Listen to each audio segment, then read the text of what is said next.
जय हिंद। आप सभी स्टूडेंट को स्वागत है आप सभी छात्रों का एक और क्लास में। और आज की क्लास में हम आप सभी छात्रों के लिए साइंस के महत्वपूर्ण और वीवीआई ऑब्जेक्टिव क्वेश्चन सभी के लिए लेकर के आए हैं, जो आपके बिहार बोर्ड मैट्रिक बोर्ड परीक्षा 2024 के लिए बहुत ही महत्वपूर्ण है। और इसी से आपके मैट्रिक में भी सारे सवाल आएंगे। तो आप सभी छात्र इन सारे क्वेश्चंस को जल्दी से याद कर लीजिएगा, ठीक है। चलिए समय को बर्बाद नहीं करते हैं, प्रश्नों की तरफ चलेंगे और अपना पहला प्रश्न देखेंगे। प्रश्न है, निम्नलिखित में कौन पुरुष हार्मोन है। छोटा सा प्रश्न है, जल्दी से बताइए कि निम्नलिखित में कौन पुरुष हार्मोन है। तो यहाँ का सही उत्तर हो जाएगा सी, ठीक है, टेस्टोस्टेरोन। ठीक है, सी हो जाएगा यहाँ पर सही आंसर, टेस्टोस्टेरोन। चलिए अगला क्वेश्चन है, पत्तियों का मुरझाना किस पादप हार्मोन के कारण संभव हो पाता है। प्रश्न पूछ रहा है, पत्तियों का मुरझाना किस पादप हार्मोन के कारण संभव हो पाता है। तो इसका आंसर भी हो जाएगा सी, यानी एब्सिसिलिक अम्ल। ठीक है, सी हो जाएगा इसका आंसर, एब्सिसिक अम्ल। ठीक है, चलिए याद रखिएगा। अगला प्रश्न देखें, स्रावित होने वाले हार्मोन का समय और मात्रा किस क्रियाविधि द्वारा नियंत्रित किया जाता है। प्रश्न है, स्रावित होने वाला हार्मोन समय और मात्रा किस क्रियाविधि द्वारा नियंत्रित की जाती है। तो इस प्रश्न का उत्तर हो जाएगा पुनर्भरण। पुनर्भरण, ठीक है, डी हो जाएगा यहाँ पर सही आंसर, पुनर्भरण। चलिए अगला प्रश्न देखेंगे, जड़ का अधोगामी वृद्धि है। क्या है प्रश्न कि जड़ का अधोगामी वृद्धि है। तो यहाँ पर प्रश्न का उत्तर हो जाएगा गुरुत्वानुवर्तन। ठीक है, बी हो जाएगा यहाँ पर सही आंसर, गुरुत्वानुवर्तन। ठीक है, याद रखिएगा।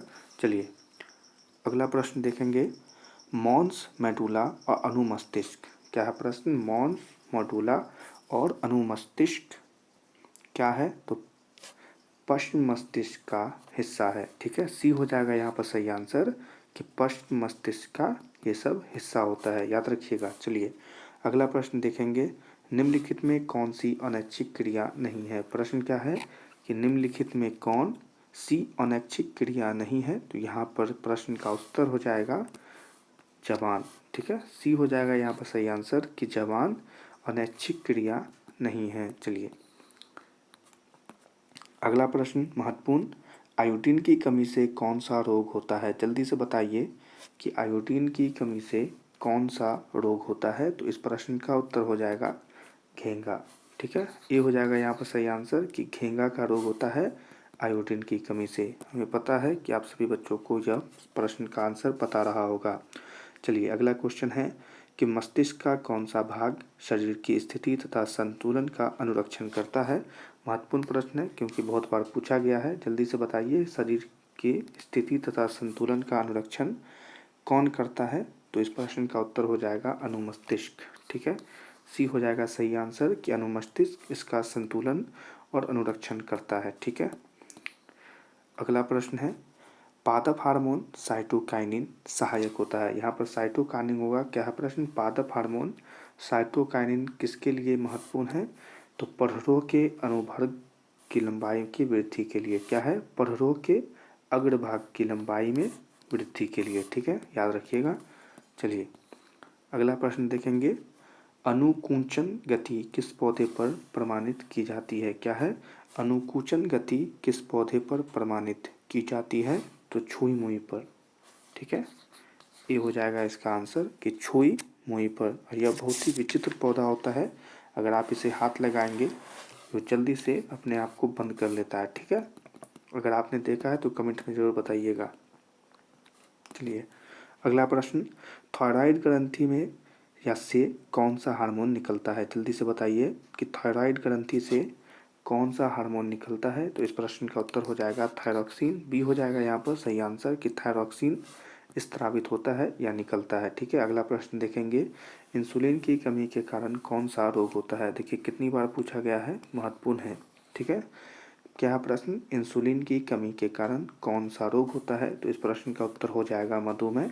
डी हो जाएगा यहाँ पर सही आंसर, यानी मधुमेह का बीमारी हो जाता है इंसुलिन की कमी से। ठीक है, याद रखिएगा। अगला प्रश्न देखेंगे, खोपड़ी के अग्र सिरे पर स्थित न्यूरॉन को शरीर के विभिन्न भागों से प्राप्त होता है, तो उससे क्या प्राप्त होता है, उसे प्राप्त होता है संकेत। ठीक है, सी हो जाएगा हमारा आंसर कि उसे प्राप्त होता है संकेत। चलिए अगला प्रश्न देखेंगे। अवटु ग्रंथि को थायरॉक्सिन हार्मोन बनाने के लिए आवश्यक होती है, उसे किस चीज़ की आवश्यकता होती है हार्मोन बनाने के लिए? तो यहाँ पर प्रश्न का उत्तर हो जाएगा कि आयोडीन की आवश्यकता होती है, उसे आयोडीन मिलेगा तभी वो थायरॉक्सिन हार्मोन बनाएगा। ठीक है, चलिए अगला प्रश्न देखेंगे। लीडिक कोशिकाएं कहाँ मिलती है? छोटा सा प्रश्न कि लीडिक कोशिकाएं कहाँ मिलती है, तो इस प्रश्न का उत्तर हो जाएगा विरसन में। ठीक है, ये हो जाएगा यहाँ पर सही आंसर कि लीडिक कोशिकाएं कहाँ मिलती है, तो विरसन में मिलती है। चलिए अगला क्वेश्चन देखेंगे। ऑक्सीन पादप हार्मोन पौधे के किस क्रिया में सहायता करता है? प्रश्न है कि ऑक्सीन पादप हार्मोन पौधे के किस क्रिया में सहायता करता है, तो इस प्रश्न का उत्तर हो जाएगा वृद्धि में। ये हो जाएगा यहाँ पर सही आंसर कि वृद्धि में सहायता करता है पौधे के। अगला प्रश्न है तंत्रिका तंत्र का भाग क्या है? तंत्रिका तंत्र का भाग बताएं या तंत्रिका तंत्र का भाग है, तो इस प्रश्न का उत्तर हो जाएगा डी, और यह एक महत्वपूर्ण प्रश्न है। ठीक है, कौन कौन भाग है? तो मस्तिष्क हो जाएगा, रीढ़ हो जाएगा और रज्जु हो जाएगा। ठीक है, तो इनमें से सभी इसका उत्तर हो जाएगा, आप याद रखिएगा। चलिए अगला प्रश्न देखेंगे।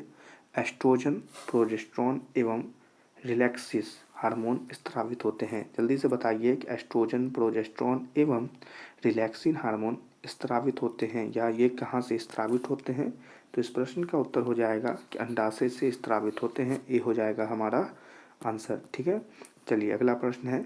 इनमें से कौन मादा जनन हार्मोन है? जल्दी से बताइए, इनमें से कौन मादा जनन हार्मोन है, तो इस प्रश्न का उत्तर हो जाएगा इनमें से सभी, डी हो जाएगा इसका आंसर। और यह भी एक महत्वपूर्ण प्रश्न है। क्या है? प्रोजेस्टेरोन, एस्ट्रोजन और एस्ट्रेडियोल, ये सब जनन हार्मोन है। ठीक है, आप याद रखिएगा। चलिए अगले प्रश्न को देखेंगे जल्दी से सभी बच्चे, और इसका आंसर भी देंगे। निम्न में कौन हेटेरोक्राइन ग्रंथि है? प्रश्न है कि निम्नलिखित में कौन हेटेरोक्राइन ग्रंथि है, तो इस प्रश्न का उत्तर हो जाएगा विल्सन। ठीक है, सी हो जाएगा हमारा आंसर कि विल्सन है हेटेरोक्राइन ग्रंथि। ठीक है, चलिए अगला प्रश्न है। कॉर्पस ल्यूटियम से स्रावित हार्मोन है। प्रश्न है कि कॉर्पस ल्यूटियम से स्रावित हार्मोन कौन होता है, तो इस प्रश्न का उत्तर हो जाएगा एस्ट्रोजन। सी हो जाएगा हमारा आंसर कि स्रावित हार्मोन होता है एस्ट्रोजन। ठीक है, चलिए अगला प्रश्न देखेंगे। हमारे शरीर में विभिन्न जैविक कार्यों का नियंत्रण होता है। प्रश्न है हमारे शरीर में विभिन्न जैविक क्रियाओं का नियंत्रण होता है, तो इस प्रश्न का उत्तर हो जाएगा तंत्रिका एवं रसायनों द्वारा। सी हो जाएगा यहाँ पर सही आंसर, तंत्रिका एवं रसायनों द्वारा। ठीक है, याद रखिएगा। अगला प्रश्न है। एब्सिसिलिक एसिड किस तरह का रसायन है? क्या है प्रश्न? एब्सिसिलिक एसिड किस तरह का रसायन होता है, तो इसे कहते हैं वृद्धि रोधक की तरह। ठीक है, डी हो जाएगा यहाँ पर सही आंसर कि यह रसायन होता है वृद्धि रोधक की तरह। ठीक है, रोधक की तरह। चलिए अगला प्रश्न है, तो अंतिम प्रश्न है। बीज रहित पौधों के उत्पादन में ये सहायक होते हैं। बीज रहित पौधों के उत्पादन में ये सहायक होते हैं, तो कौन सहायक होते हैं, तो इस प्रश्न का उत्तर हो जाएगा ऑक्जीन एवं जिबरेलिन्स दोनों। ठीक है, टी हो जाएगा यहाँ पर इसका सही आंसर, ऑक्जीन एवं जिबरेलिन्स दोनों। ठीक है, याद रखिएगा। अगला प्रश्न देखेंगे। इनमें कौन फल पकाने के लिए प्रयुक्त होता है? क्या है प्रश्न?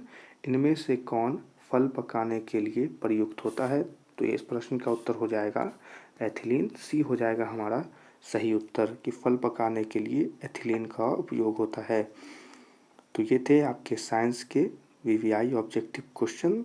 तो आप सभी बच्चे इन सारे प्रश्नों को जल्दी से आज ही याद कर लीजिएगा, और अगर इनके पीडीएफ चाहिए तो आप हमें कमेंट में भी बता सकते हैं। और सभी छात्रों से हम कहना चाहते हैं कि और अगर अभी तक आपने हमारे चैनल को सब्सक्राइब नहीं किया है, तो अपने मैट्रिक बोर्ड परीक्षा 2024 में अच्छे अंकों को प्राप्त करने के लिए जल्दी से हमारे चैनल को सब्सक्राइब करके बेल आइकन को ऑल पर सिलेक्ट कर लीजिएगा। और अगर आपको यह क्लास अच्छी लगी हो तो इस क्लास को लाइक कर दीजिएगा। और आज की क्लास कैसी लगी आपको कमेंट में हमें ज़रूर बताइएगा। और सभी छात्रों से हम यह कहना चाहते हैं कि हमने आपके लिए महत्वपूर्ण ऑब्जेक्टिव क्वेश्चन की और भी क्लास हमने आप सभी बच्चों को दिया है, तो आप चाहें हमारे चैनल पर और उन सारे क्लासेस को भी देखें और उन सारे क्वेश्चंस को भी जल्दी से याद कर लीजिएगा। हम आप सभी से मिलेंगे अगले क्लास में, तब तक के लिए सभी छात्रों को जय हिंद।